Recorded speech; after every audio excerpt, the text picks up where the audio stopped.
Hi, my name's Phil. I like talking about politics, and with Labour's recent success in the Welsh elections, First Minister Mark Drakeford has announced that a pilot scheme for universal basic income is going to be launched. But first, if you'd like to be notified of daily news and politics, please subscribe to the channel and click the bell notification icon. So when it comes to universal basic income, there is the necessity for it, and then there are the criticisms. Now, in coming up with something new, genuinely new, criticism is important in order to make it work. But you will also see people pointing at similar schemes around the world, because it's not like, Wales is going to be the first to try it out, that didn't work. And they haven't worked. And therefore saying that UBI doesn't work, so why are we wasting our time?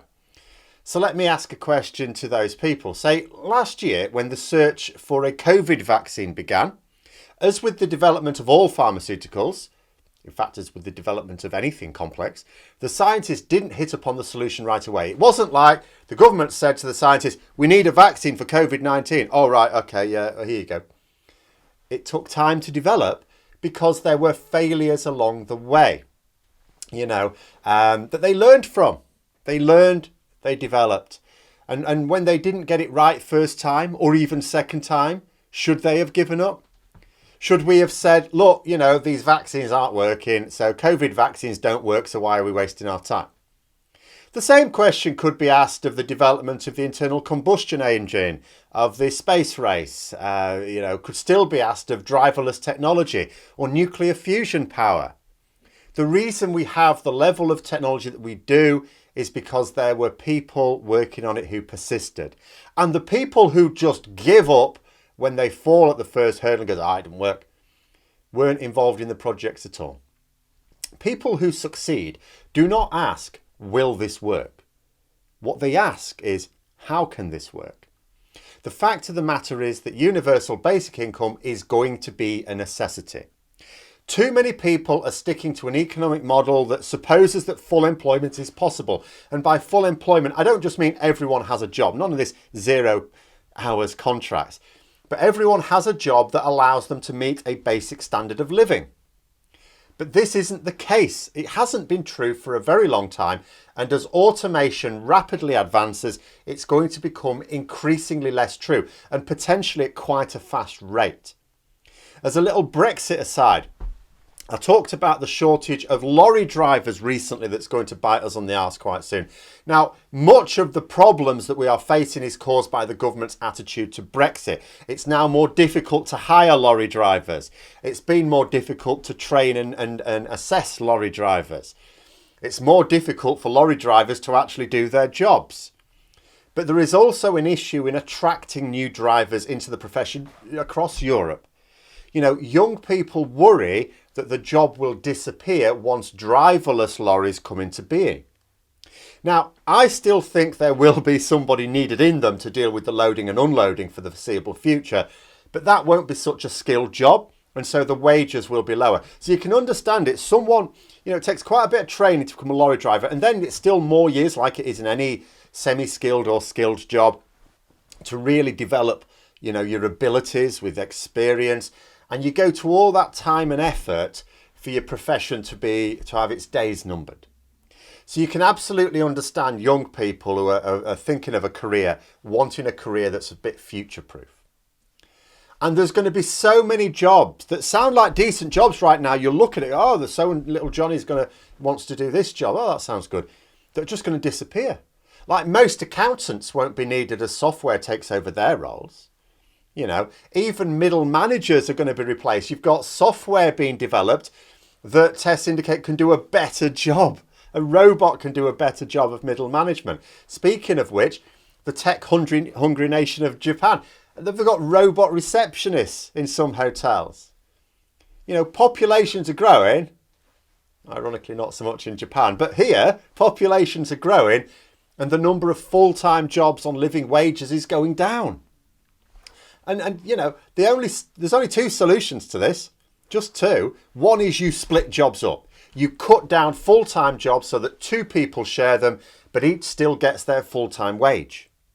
Economists have worked out that there are actually a lot of jobs in the UK where you could do this right now, where overnight you could do this, particularly in the public sector, and it would work and it would be fine. And it would work out rather well, in fact.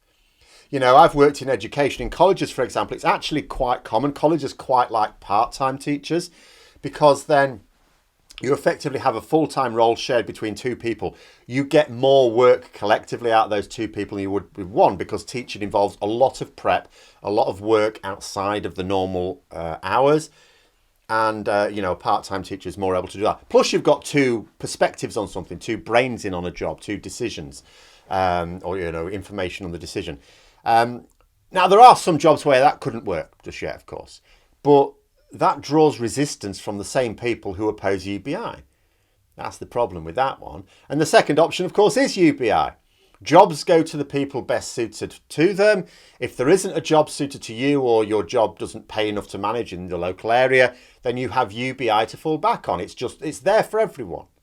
It's not benefits, it's there for everyone. And sure, I'm conscious of the problems. Of course there are problems, otherwise it would have been solved by now.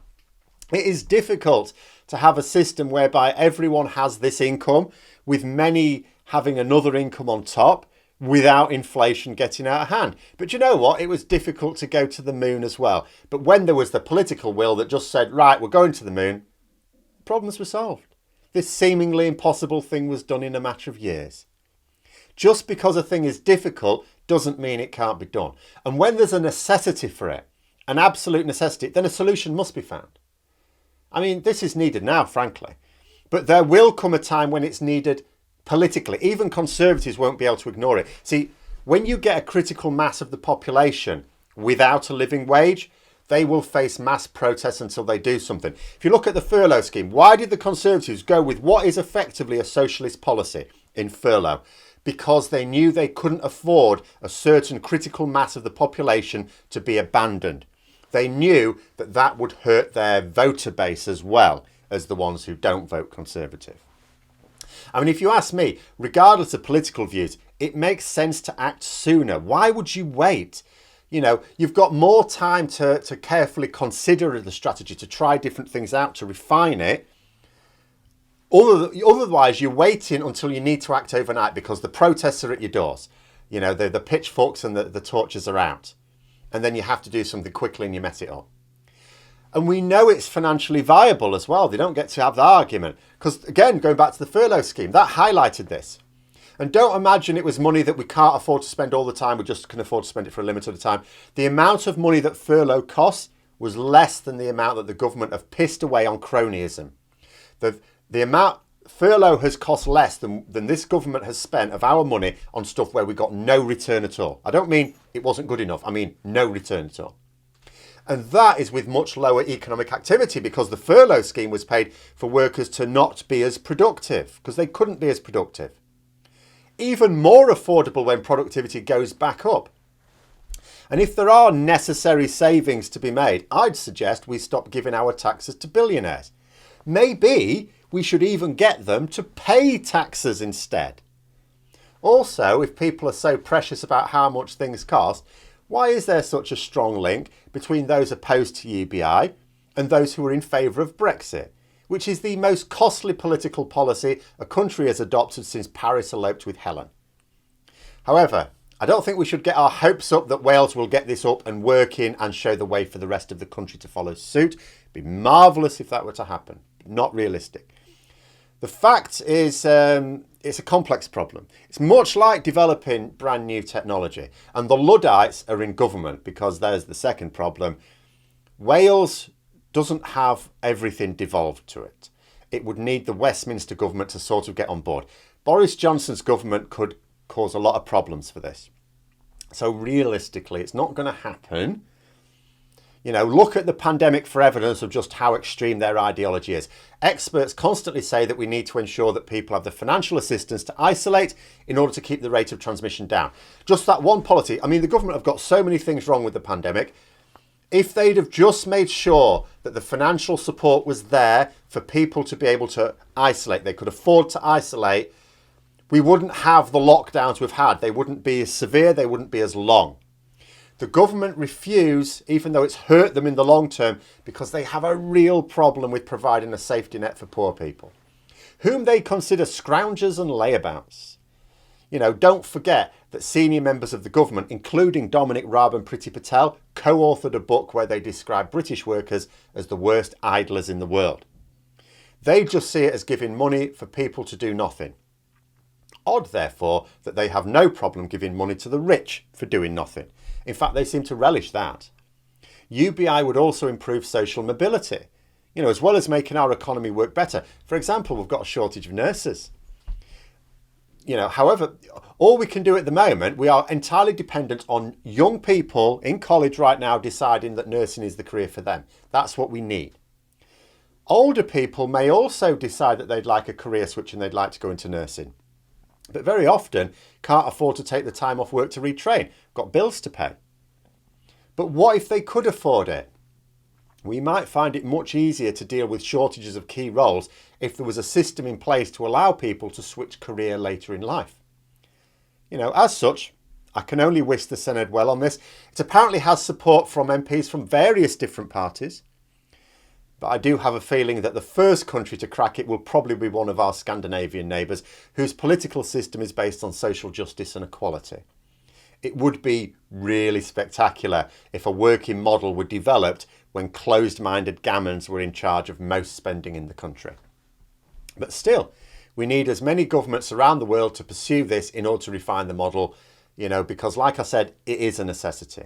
It's a necessity right now for many people, but it's going to become a political necessity when that critical mass emerges. It's not just an interesting way of doing things. It's not like it's just an economic model that's more likely to reduce the gap between rich and poor. It will do all those things. It's just a simple acknowledgement that our current economic model does not work and cannot work for the modern world. It was never fair, but it actually does not work in a country where you cannot have full employment. It's really that simple. Finally, a little quote at the end of an article that I was reading on this. The current system isn't working. Wales's commitment to exploring a basic income once again proves it's often the small countries that can be world leading and make the biggest changes. And absolutely agree. And what is the reason for this? It is, of course, that the larger countries are controlled by the billionaires who like the status quo because it allowed them to become and remain billionaires. So yes, I do think real innovation in not just UBI, but social change in general will be driven by those who aren't in the clutches of the vampires of humanity. But there we are, those are my thoughts. I'm not going to get too excited, that this is just around the corner, but every renewed effort is welcome and will eventually push towards it becoming a reality. So I hope you found the video interesting. If you did, don't forget to click the like button. And if you'd like to support the channel further, please also click the Patreon link for details. And until next time, I'll see you later.